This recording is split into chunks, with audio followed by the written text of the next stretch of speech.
So let's talk a little bit about what psychology actually is. So we spend all of this time talking about what psychology is not. Let's talk about what psychology is. So psychological science rests on three things: empiricism, public verification, and solvable problems. So let's talk about these three things. So empiricism. Oops. Empiricism. So, what empiricism refers to is just the practice of relying on systematically observing things. It refers to sort of the practice of making observations about the world in some sort of controlled way. And of course, we're going to talk about what those controls are. Um, and using those observations to inform your understanding of the world. We sometimes refer to this as evidence-based judgments, right? We are using evidence to make judgments about what should or shouldn't happen. And I don't know, I think sometimes this seems obvious to people, right? Like, well, yeah, it's science, so obviously we have to observe things. Let's move along.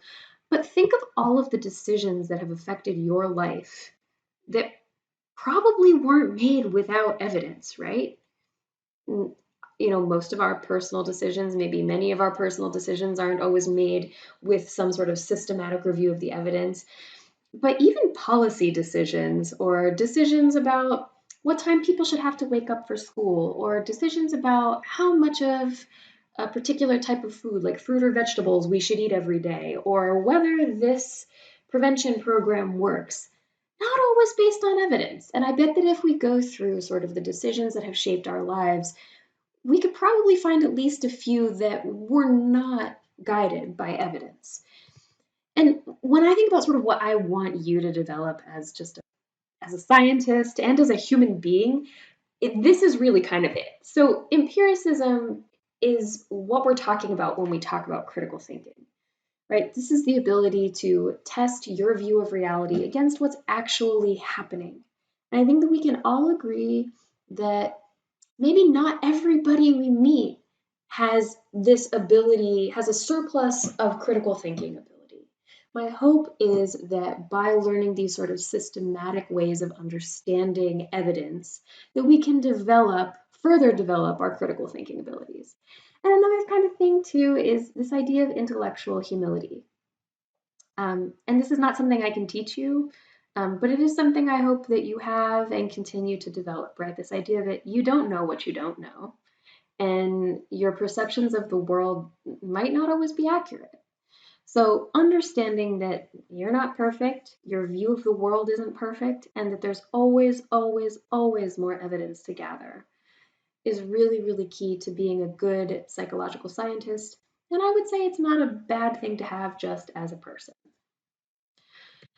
Psychological problems also have to rely on public verification. So, what I mean by this is that if I go out trying to prove something or provide evidence for something, and I gather all this evidence and then I keep it in a file drawer and never show it to anyone ever, no one can check whether I'm wrong, and therefore what I've done is not terribly useful.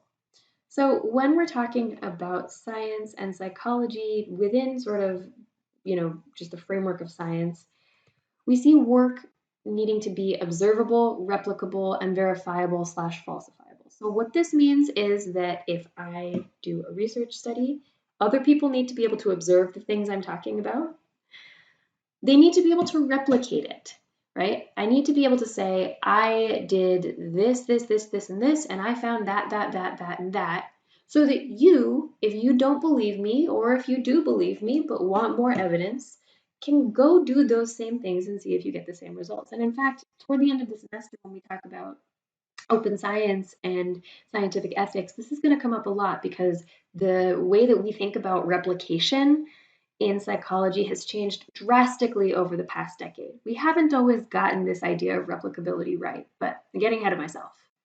Finally, work has to be verifiable slash falsifiable, right? It needs to be the case that when I do a study, I am working with some quantity or entity that other people can actually observe, right? I cannot say that I have observed some phenomenon that is not visible to other human beings, right? I have observed some trait in human beings that is totally there. Trust me, you can't see it. It needs to be something that we can actually determine whether it's true or not, right? So when we say verifiable and falsifiable, this too is also something where psychology has not always been the greatest. So a good example of this would be the work of Sigmund Freud, right? So if you think all the way back to Psych 101, the sorts of things that Freud was positing motivate our human behavior, id, ego, superego, Oedipal complex, and so on. If we wanted to prove that those things were true or not true, we would have a really hard time doing it, right? Like it would be really hard for us to find evidence for or against those things because they're these sort of nebulous qualities that don't really correspond to much of anything that we can observe. So science has to be verifiable, falsifiable, and psychology hasn't always sort of met that aim. And finally, we need to focus on solvable problems. So, within the purview of the techniques that we have that are available to us, we need to be working on problems that we can actually solve. And so, I would invite you to think about what are the solvable problems? And also, what are the unsolvable problems, right? What are the sort of aspects of human behavior that you would really love to know why people do that, but you just don't think that we can measure that yet, right? I think it's kind of it's a fun exercise to think of, what are the things that we would like to be able to figure out, but that we can't. So another way of thinking about solvable problems within science is science can't give us anything that's too good to be true.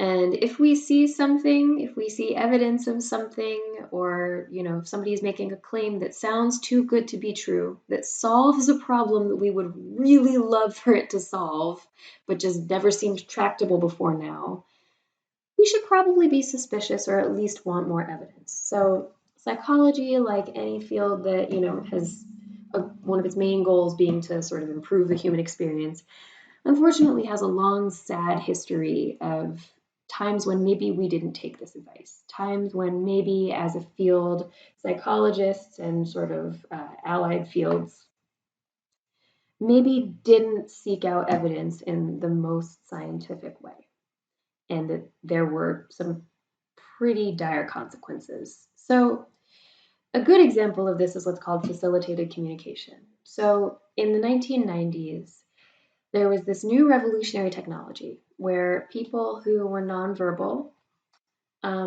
were able to sort of with a very special type of speech therapist sit with kind of like a board that looks sort of like a keyboard and guide their hands to various letters to sort of spell out what they wanted to say. So again, these are people who cannot talk, um, and they are able to communicate for the first time by guiding somebody's hand to the various letters. I kind of think of it like a Ouija board almost, except for that it's a person sort of guiding someone's hand.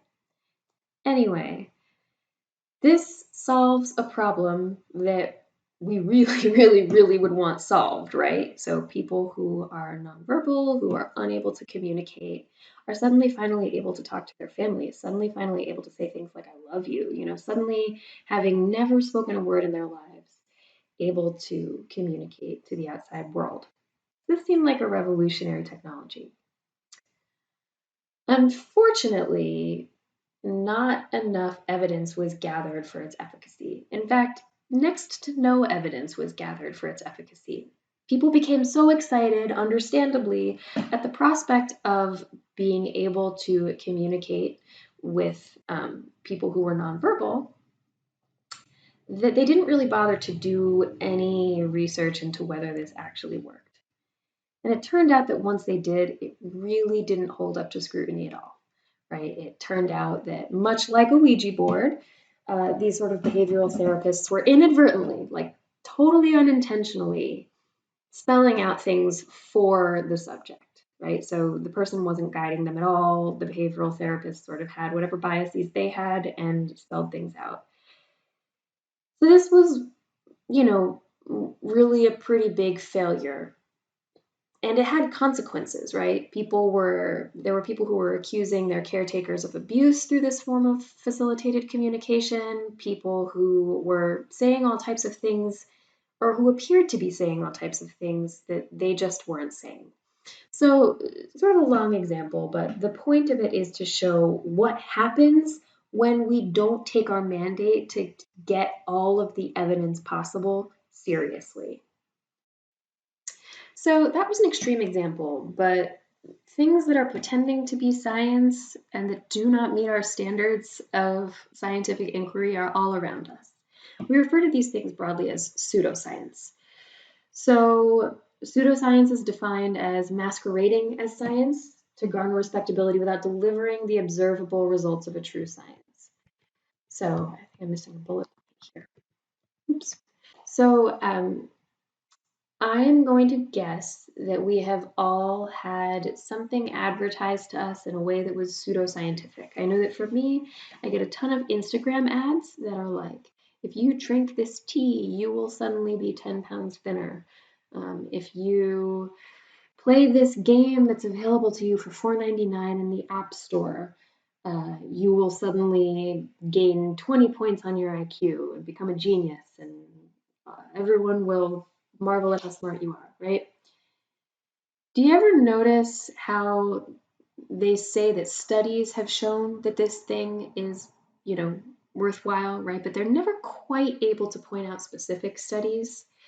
And if you had to think about the mechanism by which this thing would work, you'd actually be pretty hard pressed, right? Like it would kind of be difficult for me to imagine how playing one sort of like little memory game that's advertised to me on Instagram would solve all of my problems.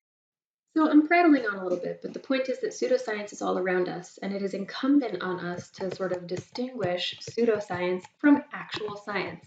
So then the $64,000 question becomes, what actually is science? So real science is going to rely on empiricism, public verification, and solvable problems, just like we learned before. So in the broadest sense, if you look at something and you cannot determine that it is based on evidence, that it has sort of had a chance to be refuted, and that it's solving something that can actually be solved, chances are you're dealing with pseudoscience. So, is it science? Well, suppose that we have a paper put in front of us, right? Suppose that someone says that they have a piece of evidence for us to look at. Maybe that they have a paper that supports their point. Maybe they're saying that, they have some product or some technique or some solution that's going to improve some aspect of our lives. And they say they have a study. Well, not all studies are created equal. So when somebody brings us a piece of scientific work or putatively scientific work, there's a number of things that we can look for that can give us some evidence of whether we're dealing with actual science. So in particular, here's a non-exhaustive list. Somebody gives you a paper, look at the author. Look at their credentials, right? So this is a paper that is in a nutrition journal, The Influence of Physical Activity on Mental Well-Being. So again, imagine that somebody is saying, I have evidence here that being physically active helps you to have higher levels of well-being. And I have a piece of evidence. Okay, so we look at the author, Dr. Kenneth R. Fox. Look at his credentials. Looks like he is employed at a Department of Health Sciences at the University of Bristol. That is a real university. Actually, fun fact, my brother-in-law went there. And it is real. So is this actually somebody who is at a degree-granting institution? Is it a trustworthy publisher or journal? Well, let's take a look. Public Health Nutrition seems legit, right? It's like a real journal. We click on the journal, it actually brings up a page that looks legit. But let's look at the editorial board, right? Any peer-reviewed journal needs to actually have peers who review articles. And we're going to talk a whole lot about scientific writing later. So we're sort of talking about this in broad strokes now. Okay, so we see that this journal's editor-in-chief is a professor at Cal Poly.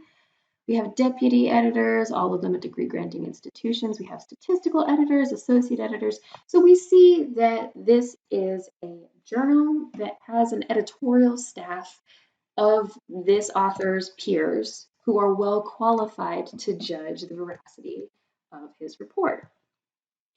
Now, so suppose that we have all of this that we're looking at and we say like, all right, it looks legit enough, right? Like, it seems like the author is a real person who is at a real institution, and this has been reviewed by other real people at real institutions.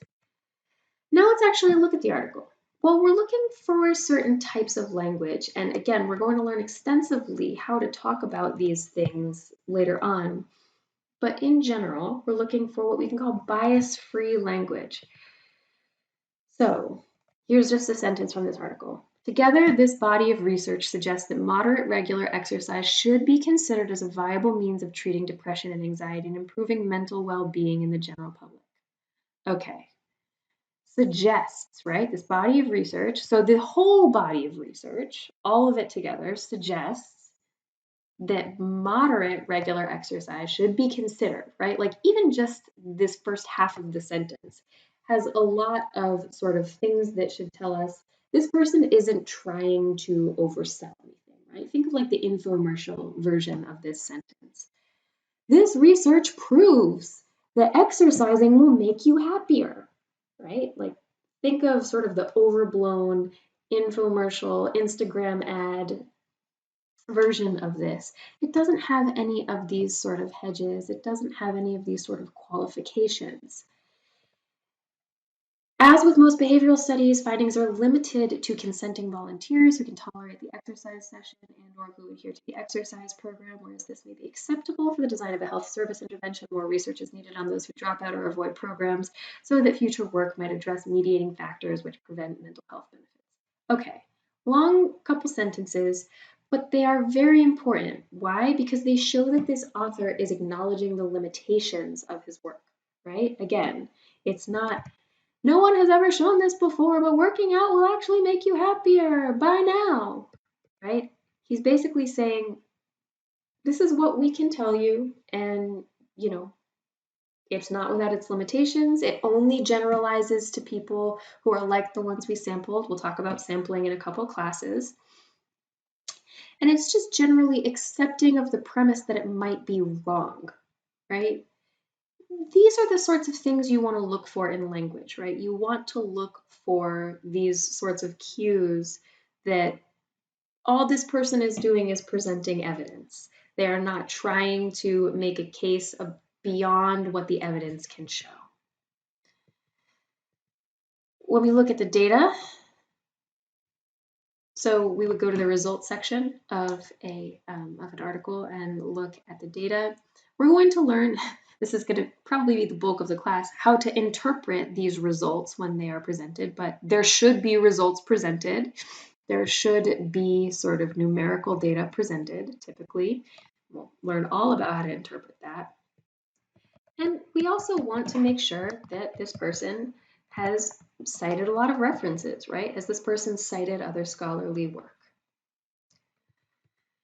After sort of looking at the article itself, one thing that we can look for is this actually indexed in scholarly databases? So in other words, if we look up this paper, do databases that are sort of meant to index scientific papers show it, or do they seem to have some idea that it exists? Has it been cited by other people?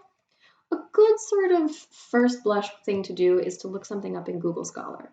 So if somebody gives you this article, they say, I have this great article, check it out. Go ahead and copy paste this title into Google Scholar, maybe the author's name too. Google Scholar is probably the largest and most comprehensive sort of collection of scientific literature on the internet. We'll talk about other ones throughout the semester, but this is, if it's not in Google Scholar, it probably doesn't exist. So if we looked it up in Google Scholar, it would come up and we would see that it has been cited by 1,282 people. Okay, so just FYI, like I think that my like best paper has like 50 citations.